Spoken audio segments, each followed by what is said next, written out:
in 1935.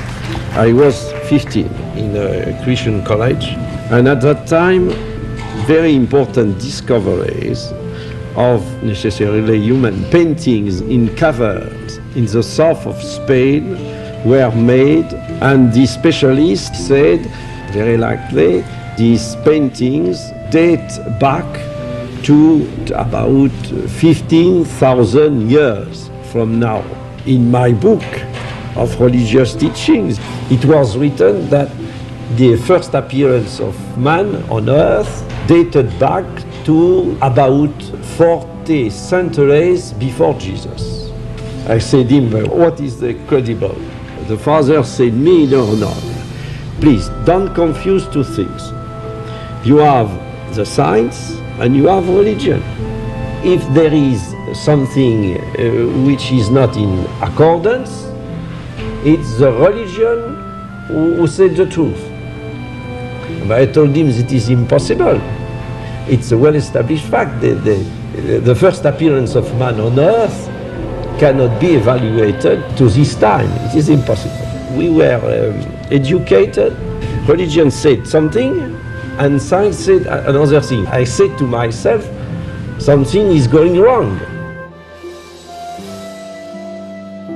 The future Dr. Bucaille, born in Pont-l'Evêque in northern France in 1920, couldn't have known, or even guessed, on commencing his medical career around 1945, what would have been the residual of that inconvenient encounter with his Catholic teacher a decade earlier.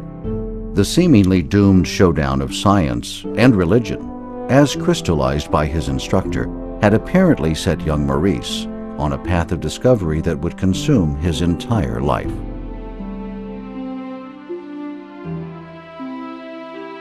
Bucaille had set out to examine the Holy Scriptures themselves in the light of modern scientific knowledge.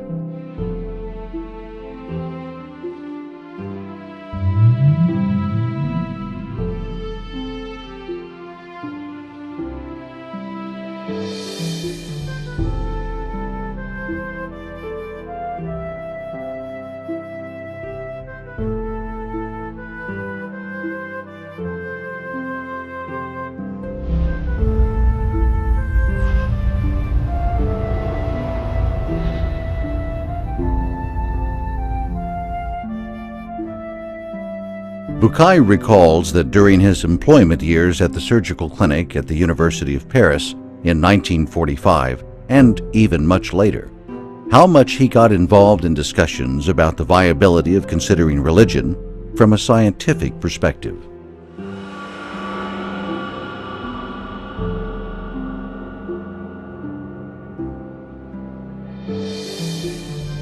The outcome of his encounters were not altogether unexpected to Bucaille. He wrote, "The materialist atheist scientist is unable to find in Judeo-Christian writings any language that is even vaguely similar to his own.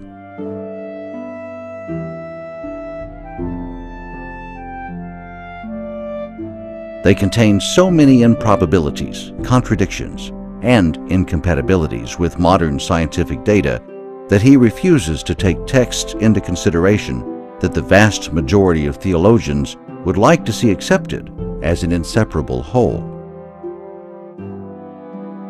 Those scientists are left today," Bucaille concludes, "in a state of indifference and even disdain to religious matters they perceive originating from a body of myths."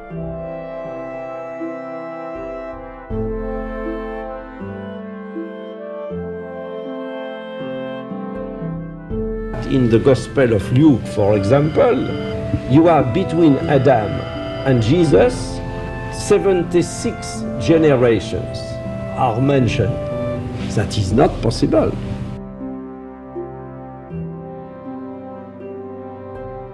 Bucaille had noted early on that when science and religion are discussed in the West, people are quite willing to confine themselves to Judaism and Christianity, but they hardly ever consider Islam.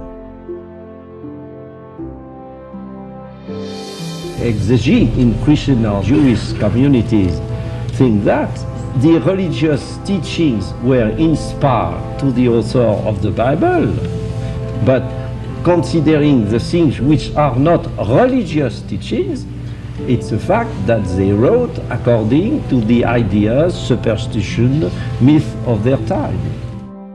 Alors il l'a fait en tant que catholique, mais il s'est intéressé à l'islam. Et je ne sais pas du reste dans quelles conditions, il ne me l'a pas dit. Et il a vu que dans le Coran, on insiste beaucoup, comme vous le savez, sur la création. La création qui est un signe de Dieu, ayat, les signes de Dieu dans l'univers, dans la création. Et je pense qu'il a bien vu que le Coran montrait que, au fond, la création était un don de Dieu et en même temps un appel de Dieu, que nous étions des créatures. Bon. Indeed, there was no way then for an increasingly inquisitive Bukai to understand, let alone appreciate, any feature of the Islamic culture. For what appeared to be a deeply rooted principle of misconception in his Western education about Islam had left on him a seemingly indelible impression for a long time. He wrote, "As I grew up, I was always taught that Muhammad was the author of the Quran. I remember seeing French translations bearing this information. I was invariably told that the author of the Quran simply compiled, in a slightly different form, stories of sacred history taken from the Bible. The author was said to have added or removed certain passages while setting forth the principles and rules of the religion he himself had founded. Most people in the West have been brought up on misconceptions concerning Islam and the Quran. For a large part of my life, I myself was one such person." When I was at that time approximately in the 40s, received Muslim patients in Paris, and when I had the opportunity to speak with many of them concerning their religion. For me, originally, I thought that the Quran was the work of a man. Throughout a good deal of the 60s, Bukai happened to be treating Muslim patients in Paris.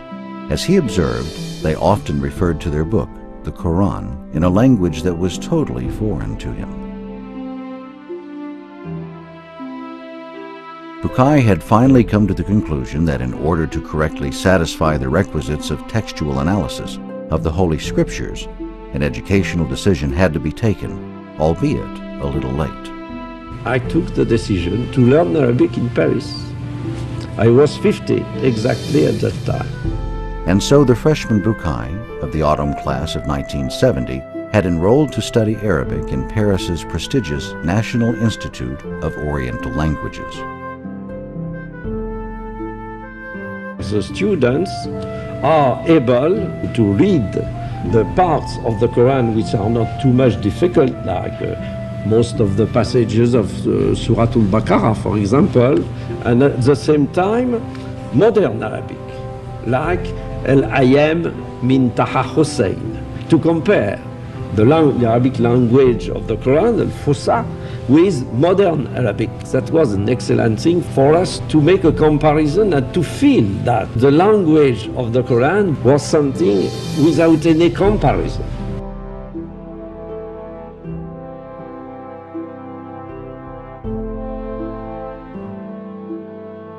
When I finished my studies, thanks to God, I was in a position to read the Quran without any preconceived idea.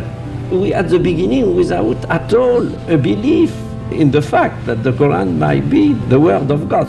In his book, Seeking Peace at Heart, of 2007, Professor Muhammad al-Talibi notices that the word mind is mentioned 49 times in the Quran. Science, meaning knowledge in general, is referred to 768 times. The word heart, meaning contemplation, comes in 172 times. Sight, meaning perceiving, is repeated 147 times, whereas the word remembrance, meaning to question and to consider attentively, is mentioned 268 times in the Quran. ومن العجيب أن القرآن فيه 6300 وكذا آية و26 آية. 1300 آية تتكلم عن العلم والعلماء، آيات التشريع التي تحكم الخلق في علاقاتهم بكل أنواعها عدها بعض المتخصصين ب535 آية. Once he mastered Arabic, Bukai could find in the Qur'an a trove of verses laden with calls to read, think, and to discover. He finally produced a short list of those directly related to empirical science.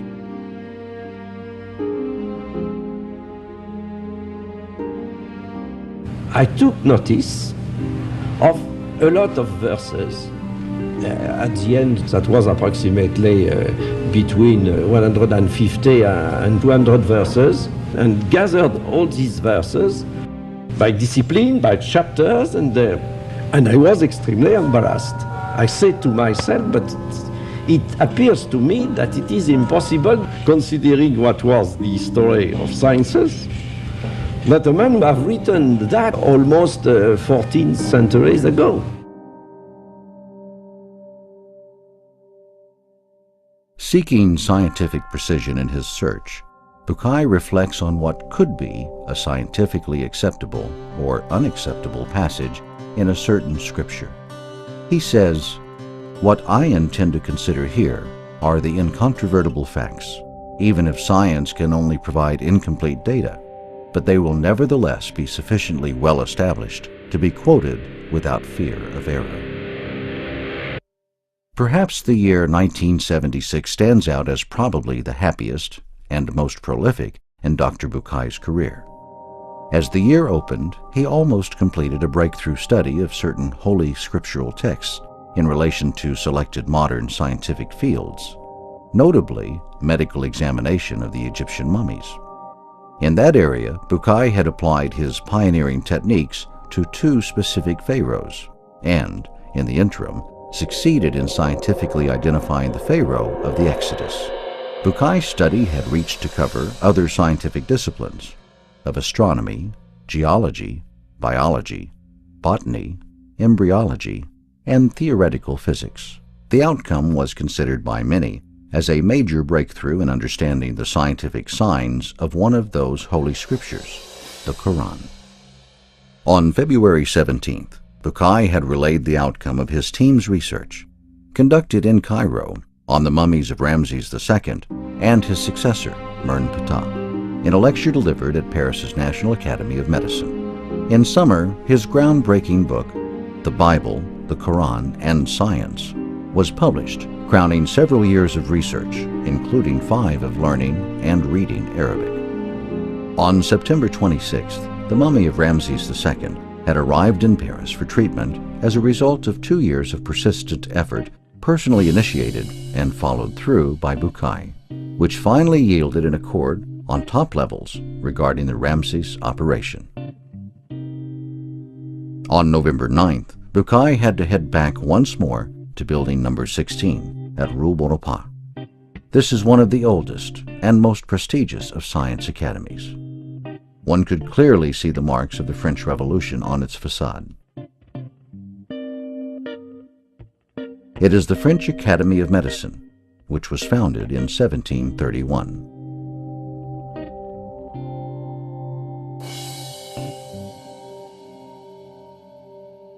Only this time, he was there to deliver what was seen by many as an unusual rendering in the Academy's history, a lecture entitled Physiological and Embryological Data in the Qur'an.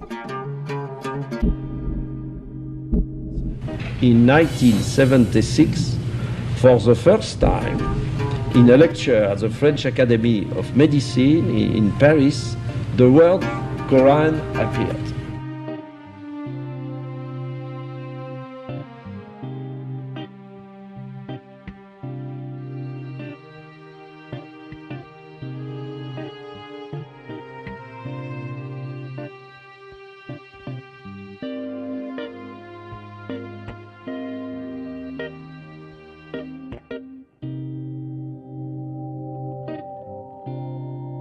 At the very opening of his lecture, Bukai makes a unique reference to a 14th-century-old book containing a body of data totally unknown at that age, that is today in total conformity with our present status of knowledge. He added, that in itself stirs difficult problems.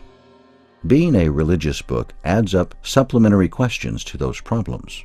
By examining the Qur'an, Bukai bluntly stated that the physiologist and the embryologist would be surprised to find references to data in these disciplines, as well as in many others, including the creation of the universe and the aquatic source of life. To provide a sound base for his conclusions, Bukai went on to probe the authenticity of the Quranic text by examining the history and the method of the book's preservation. Immediate registration of the revelation, as it was read by Prophet Muhammad over a period of 23 years until the book had been collected in its present book form by the third Caliph Uthman bin Affan in the 7th century. They were stupefied, and the question which was put was the following: what are you sure that the text of the Quran we have now is the text of the old times? I said them, go to our national library and you will be able to find all texts of the Quran of the 8th century of the Christian era, and you will be in a position to compare the text of that time and the text which is widespread now. This was not an objection, that was a question. This lecture has not have been forgotten. Certainly not. The lecture was just the beginning. The phenomenal success of his book, the Bible, the Quran, and science, had unleashed unforeseen currents that not even Bukai could have ever seen coming. And it seemed that Maurice Bukai was the first Western scholar to write and publish in that field of comparative studies. حسب علمي كان ذلك كذلك. حسب علمي والله أعلم. ناقشت موريس بوكاي في كتبه الثلاث، وأنا قمت بمراجعة كتاب أصل الإنسان ترجمة من الفرنسية إلى العربية ومن الإنجليزية إلى العربية. شرفت بهذا العمل، وهذا أعطاني فرصة لمعرفة فكر موريس بوكاي أكثر.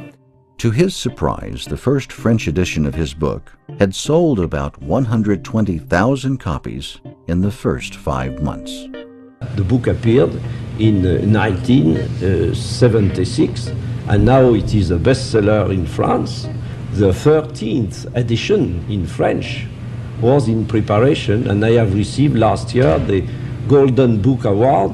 The publisher said me that last year they printed in French 140,000 copies, not including the pocketbook editions to be sent to foreign countries.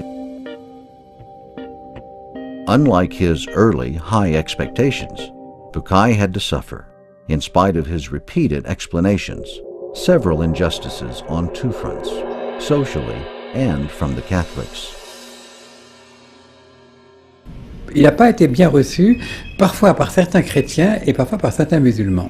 Il en a souffert certainement, parce qu'on lui a fait des reproches, on lui a fait des critiques qui vraiment l'ont peiné. Et moi j'ai vu sa peine, et je trouve qu'on ne doit pas être injuste, et qu'il y a eu contre lui des critiques injustes. You do not think that it is a belief in Islam which would have been as the starting point of the thing.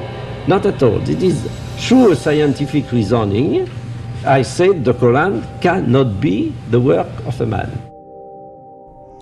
هذا الكتاب أثار غضبا شديدا من طرف الكنيسة، وكان الأب لأنه يعرف كتاب بوكاي من الرهبان الذين بقوا على صلاتهم الودية مع موريس.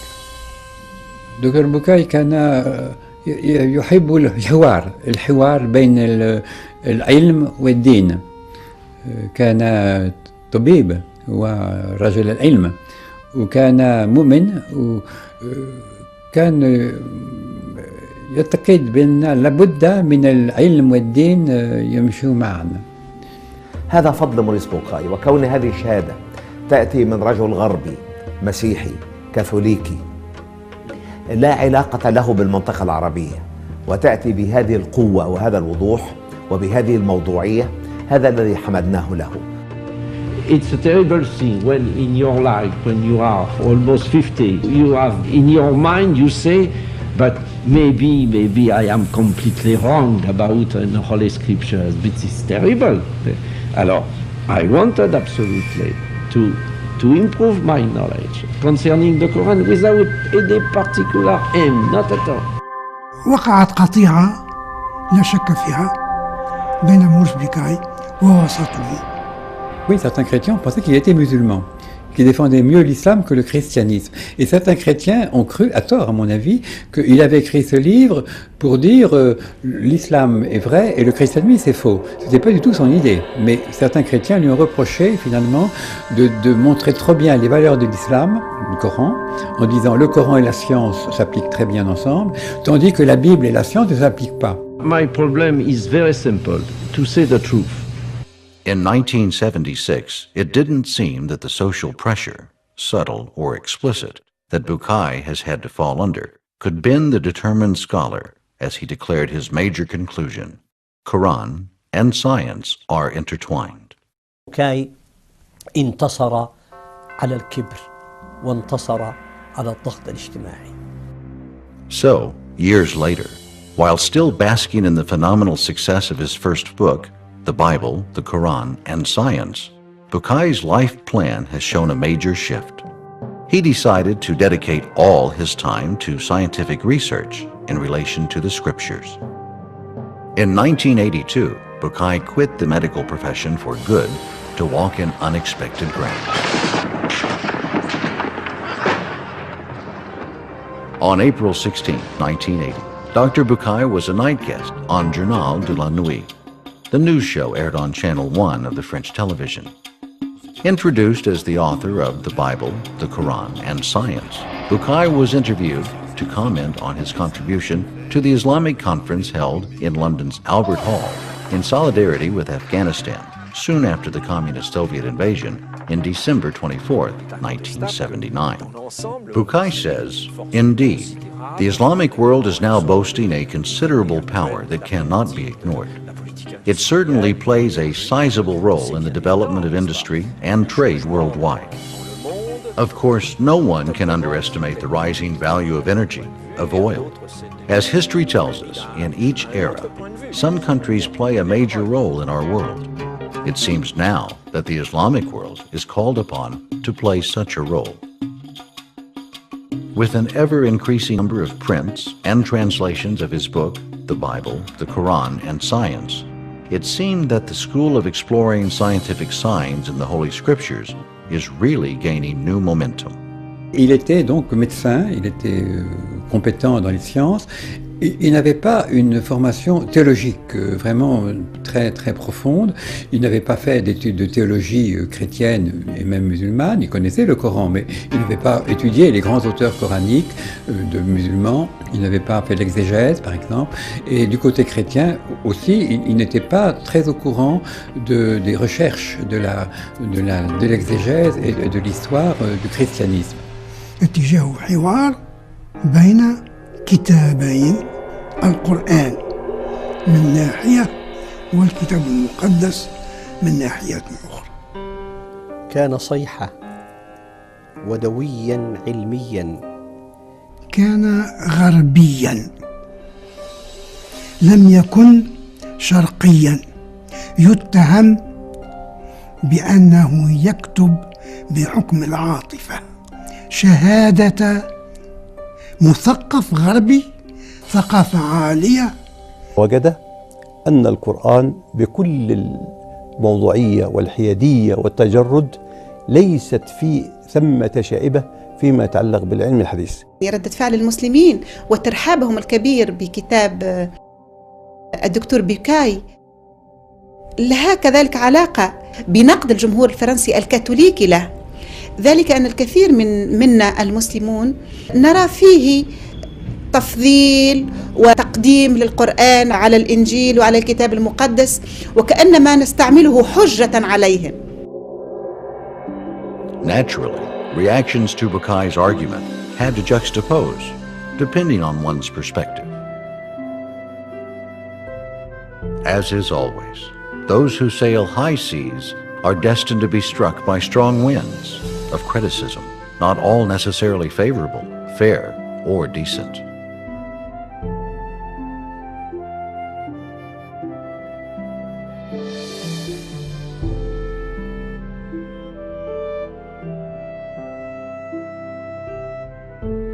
Je trouvais en lui beaucoup de volonté, de spiritualité, de fidélité, de dialogue, de volonté de paix, et je trouve que cela mérite le respect. C'est toujours la même chose, les gens qui avancent des idées ne sont pas toujours compris. As it happened, Bukai's book had stirred an already heated debate between two old adversaries, the evolutionist and the creationist. One of the evolutionist arguments were trumpeted loud and clear in an article entitled Quraan, Science, Scientific Miracles from the 7th Century, published by Turkish physicist and philosopher Taner Edis. In an all-sarcastic tone, the writer defends his case against the apologetics who hunt for scientific miracles in the Quran. On top of the list, of course, comes Maurice Bucaille, who was introduced by Edis as a French surgeon popular in Islamic circles, as Western scientists acknowledging that the Quran did not contain a single statement that was assailable from a modern scientific point of view. Next to Bucaille on the creationist list is Professor Keith Moore, the Canadian apologetic scientist quoted by Edis as stating, "Statements referring to human reproduction and development are scattered throughout the Quran. It is only recently that the scientific meaning of some of these verses has been appreciated fully." Edis ends up judging Moore by this verdict. This embryological apologetic is very popular, and I doubt this statement has originated with Moore. Muhammad could not have known these facts about human development in the 7th century because most of them were not discovered until the 20th century. Muslims and others are justified in concluding that these facts could only have been revealed to Muhammad by the one who knows all about us, not only about how we developed, but how we live and function.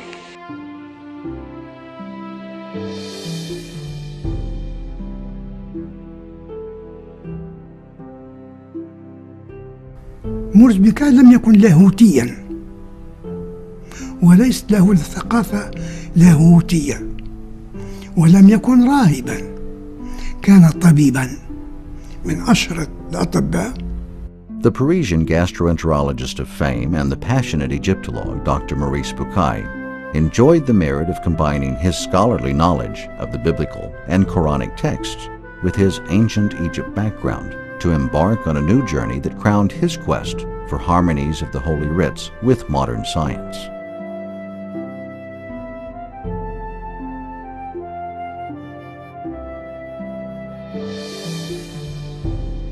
He wrote, "I had journeyed to Egypt during the second half of 1974 in search of various archaeological and medical data concerning certain pharaohs. In particular, I was after documents pertaining to the Exodus. My intention was to examine certain passages in the Bible and the Quran under the light of recent information provided by Egyptian archaeology. During my first visit to the royal mummy's room, I wondered whether or not my plans for this research would lead to conclusive findings, and whether I would be able to effectively justify the confidence the Egyptian authorities had placed in my project.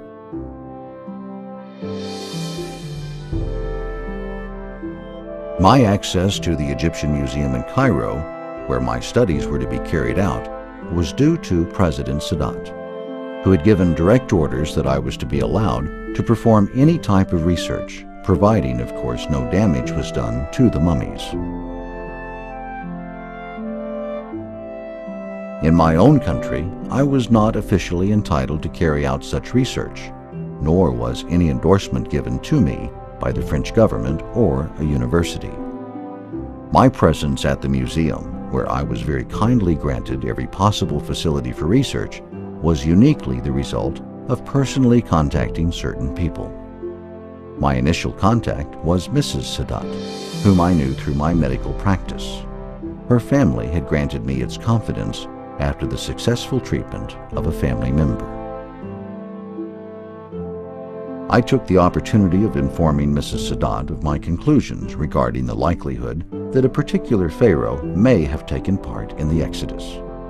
At that time, however, my theories were supported merely by data drawn from my study of history, archaeology, and hieroglyphic texts.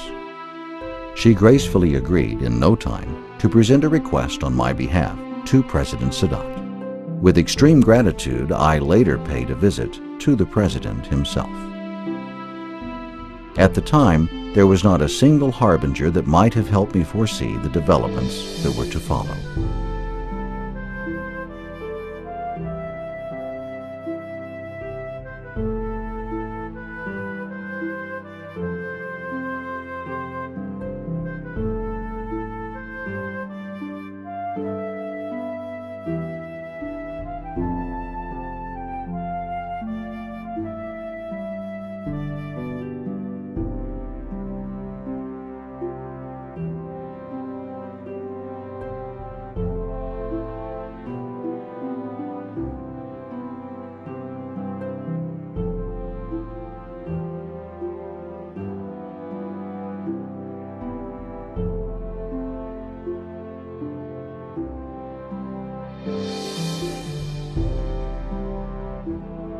At first, I was, of course, fascinated by the outward appearance of both pharaohs when I entered the mummies room of the Egyptian Museum in Cairo in 1974. In that year, 3,212 years had elapsed since the death of Ramses II. The only parts of the body of Ramses II that were visible to visitors in 1974 were the head and the left hand, the rest being draped with coarse linen not unlike burlap. The mummy was laying supine in an open coffin, visible through the glass sides of a rectangular display case with a removable glass cover.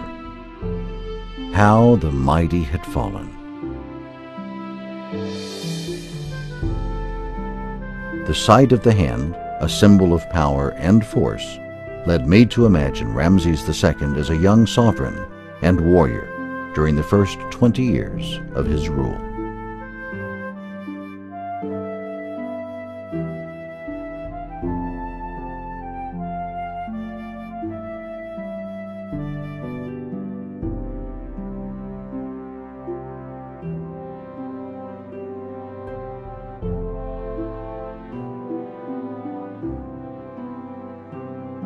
The purpose of my own project was to examine the possibilities of making new discoveries and to extend the research to branches of medicine that had not yet been included. The research was to focus on the remains of two pharaohs. Mernptah, research in the field of forensic medicine, was to prove of great value in determining the cause of his death, and Ramses II, thought by many biblical scholars to have been the Pharaoh of the Exodus.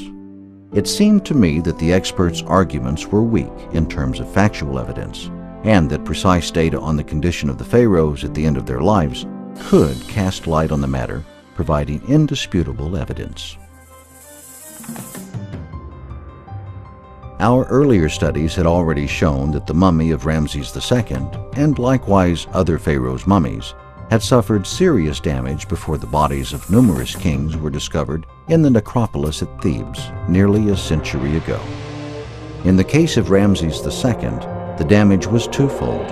First, structural, the extent of which had already been determined by X-rays, and secondly, biological, the causes of which had already been discovered as well. I discussed these problems several times during my talks with President Sadat and those around him. On January 23, 1976, President Sadat announced his decision to entrust the mummy of Ramses II to France. He asked me personally to announce the measures that needed to be taken to rescue the other deteriorating mummies after Ramses' stay in Paris.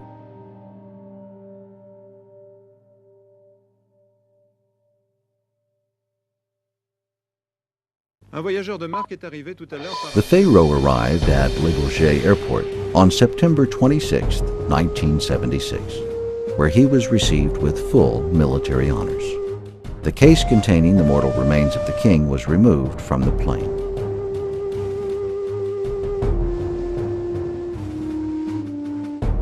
From the airport, the mummy had been transferred to the Museum of Anthropology for hospitalization, in one of the specially prepared rooms.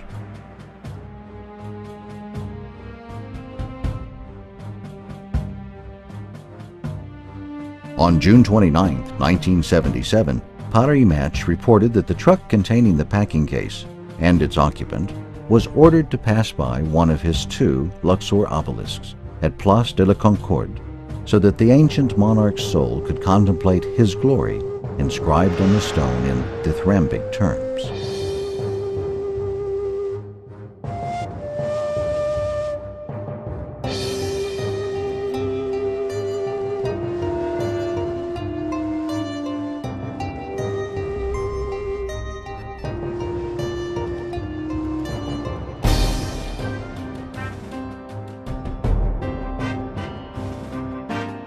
Operation Ramses lasted almost 8 months and was directed by Christiane de Roche-Noblecourt, curator of Egyptian antiquities at the Louvre, and by Professor Lionel Ballou, director of the Museum of Anthropology.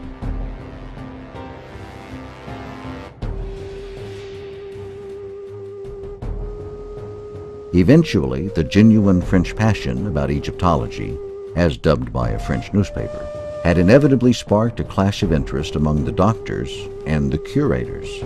The first casualty was Bucaille, who had been totally denied the honor of participating in the rescue of Ramses' mummy. Only after the conclusions of his team's research were made public in 3 lectures given upon invitation from the Department of Egyptian Antiquities at the Louvre in autumn 1975, and the other 2 at the Institute of Human Paleontology in May 1976. By summer of 1976, Bucaille's book, The Bible, the Quraan, and Science, was already setting a stir in motion in some Parisian circles. And as Dr. Bucaille had been deprived the honor of being at the reception of the mummy, he single-handedly initiated its treatment 2 years earlier. He was denied even attendance at the official farewell ceremony given to the celebrated Pharaoh Tuesday morning, the 10th of May, 1977, at Le Bourget Airport.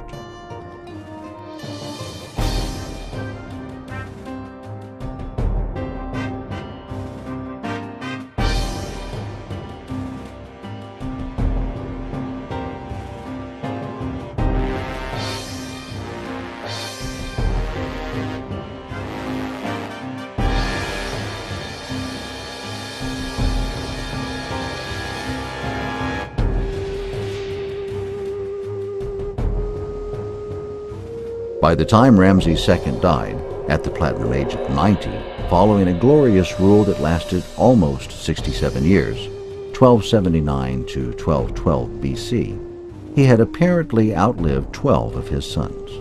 So it was his 13th, Mernptah, who succeeded him to be the 4th in the line of the pharaohs of the 19th dynasty. At the time of his ascension, he was probably nearly 60 years old. Mernptah's reign was short-lived, perhaps only 9 or 10 years, as well as rather dull in comparison with that of his star predecessor.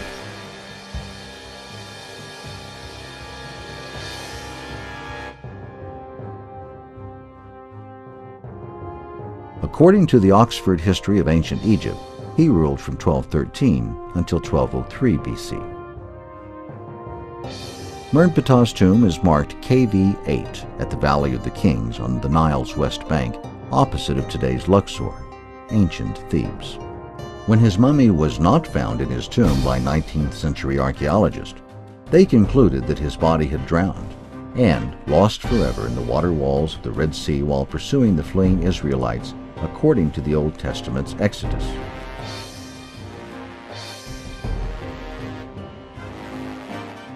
But the theory had been refuted when the mummy of Mernptah was discovered by Victor Loret in 1898 in the Valley of the Kings.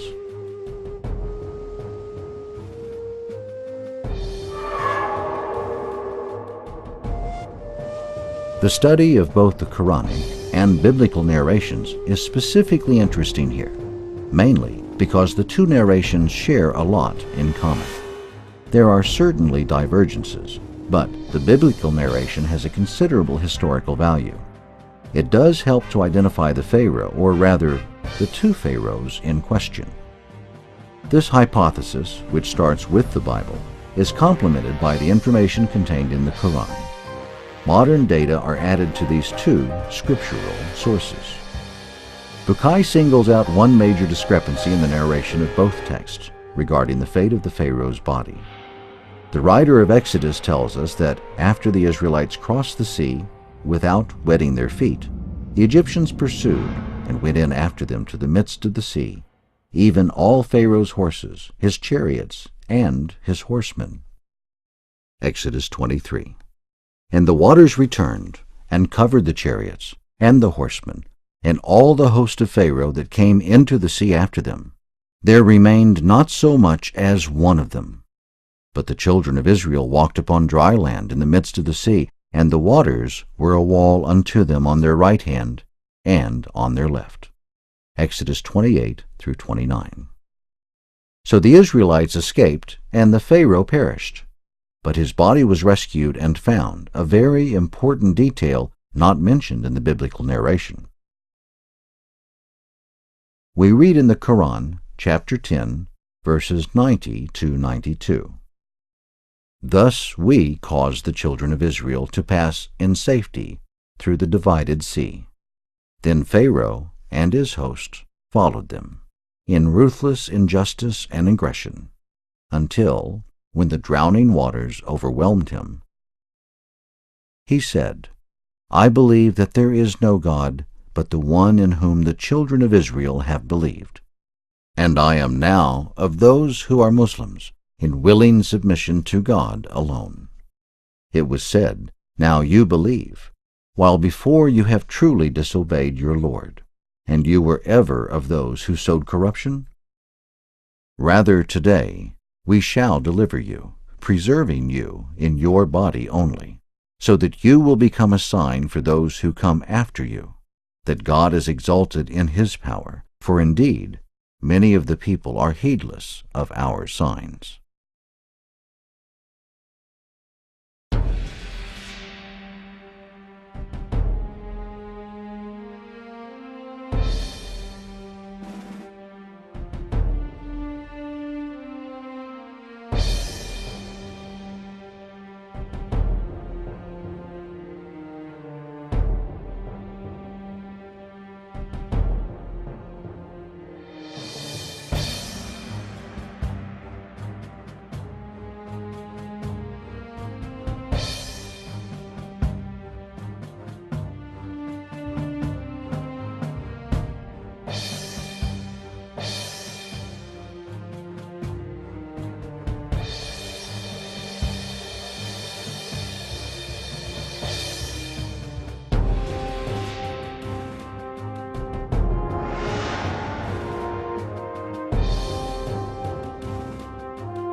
As a young man, Moses, after slaying an Egyptian, fled from the face of Pharaoh and dwelt in the land of Midian. Exodus 15. Bukai points out an important detail mentioned in Exodus 23. And it came to pass in process of time that the king of Egypt died. Exodus identifies that king being the one who ordered the Hebrews, by forced labor, to build new cities. And they built for Pharaoh treasure cities of Pithom and Ramses. Exodus 11. Bukai concludes that Exodus, with the returning 80-year-old Moses, could only have taken place during the reign of Ramses' successor. So, one Pharaoh died during Moses' stay at Midian, while the other perished pursuing the fleeing Israelites. Not a single Pharaoh for Moses then, but two: Ramses II, Pharaoh of the oppression, and Mernptah, Pharaoh of the Exodus. Having published the results of his examination of the mummies of both pharaohs, freely conducted in the Cairo Museum during 1974 and 1975, Dr. Bukai had headed on the afternoon of February the 17th, 1976, to the French National Academy of Medicine to present a paper entitled Application of Medical Methods to the Examination of Pharaonic Mummies, in which he introduced the conclusions reached by his Egyptian Franco team. In his book of 1987, Mummies of the Pharaohs, Modern Medical Investigations, Bukai dissects in detail these conclusions. He says, "It was apparent to my colleague Michel Durgon and me that mummification had been carried out with perfect success on the body. Visual examination of it was not enough. However, what we needed was material proof. This we obtained by microscopic analysis of a tiny fragment of the mummy. It was examined under the microscope by Professors Jacques Mignot and Michel Durgon.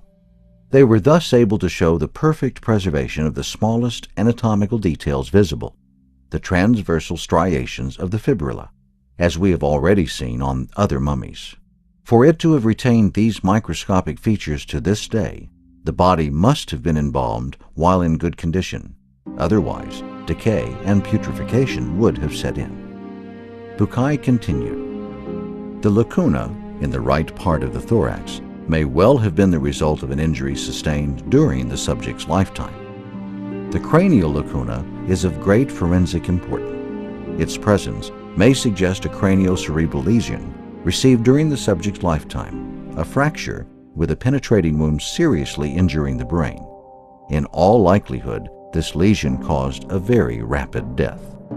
After grueling research, the final conclusion was reached in Bukai's words. This would have brought on death very quickly, and the body had been submerged before or after the Pharaoh was killed. Whatever the case, he does not appear to have stayed in the water for long.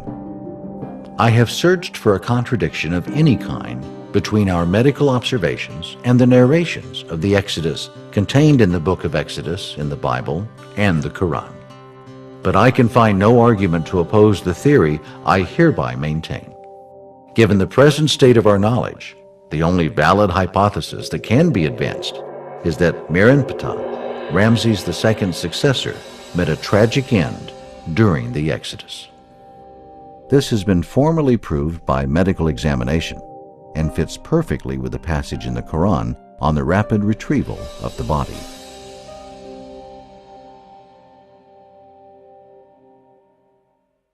"Rather today we shall deliver you, preserving you in your body only, so that you will become a sign for those who come after you, that God is exalted in his power, for indeed many of the people are heedless of our signs."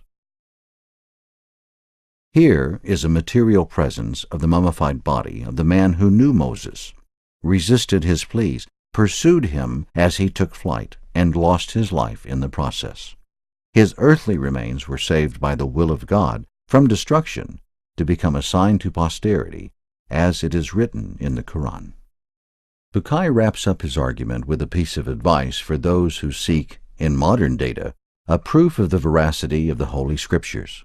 He asserts, "They will find a magnificent illustration of the verses of the Quran when they see the retrieved body of the Exodus Pharaoh by simply visiting the Royal Mummy's Room in the Egyptian Museum in Cairo.